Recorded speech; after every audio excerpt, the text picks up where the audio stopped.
The next question is a very, very common question. And it can be a little bit complex, but we believe we can distill this down for you. Why is God letting so many terrible things, so much chaos, so much suffering happen in the world? It's a really great question.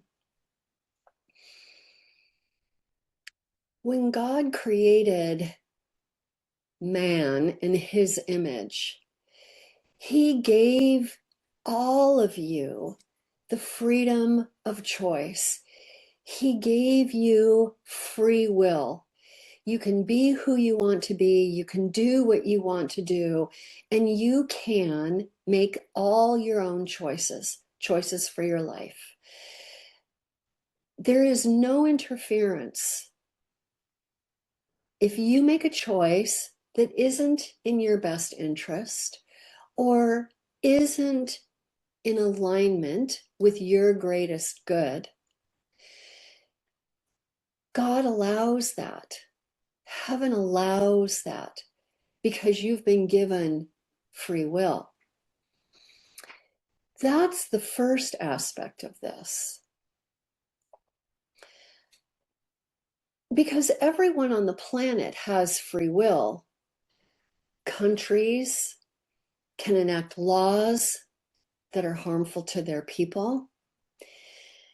Rulers can inflict destruction if that's what they so choose. And a lot of it doesn't make sense to reasonable human beings living on this planet. That's another aspect to this. And if we take it a little bit further, and maybe in a little bit more of a positive direction, God is not finished creating. He is still working here on earth, and he is working through all of the people who are here. So you are co-creating with God in bringing about events that occur on this planet. And as you look around, yes, there is a lot of chaos, and there is a lot of things that you might prefer not happen.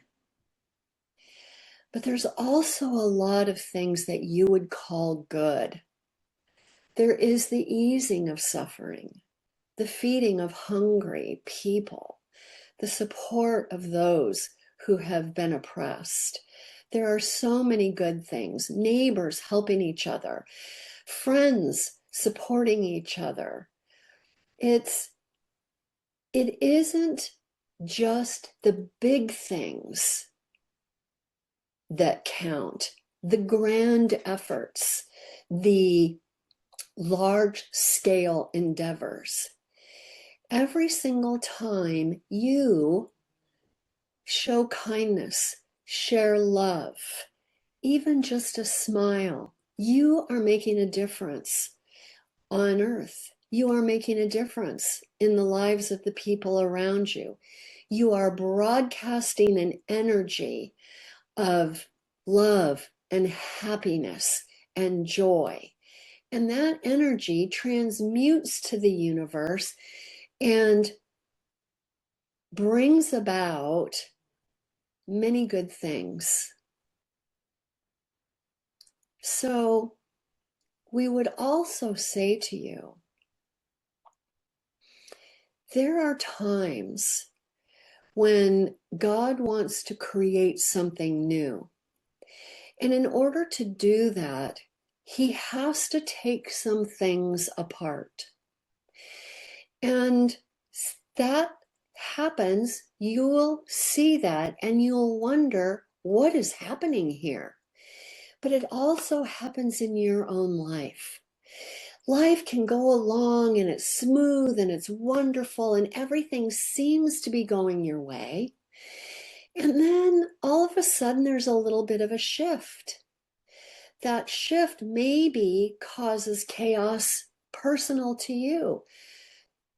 little bumps and challenges in your life that are a bit of an annoyance, that are not necessarily happy for you. And you will wonder, what in the world is going on? Why is my life coming undone? And that also can be God taking apart what is currently in your reality to bring to you something new that you want, something that you've been asking for. So it can happen on a small scale in your life or in a community, a neighborhood, a city, but it can also happen on a grander scale throughout the entire planet. So when you see this happen, elevate it with love. Don't focus on the downside of it. Focus on the idea that God knows what He's doing. The universe knows what the plan is. And it's okay to trust the universe with what's happening on Earth. Because in the big scheme of things, and we have said this often, there is nothing to fear. We know you become very concerned when you look around your world and you see the things that displease you, but there is nothing to fear. Eventually, all things resolve, and it might just be giving new birth to something that the world wants, that the world's been waiting for, and in your own life, what you've been wanting and waiting for.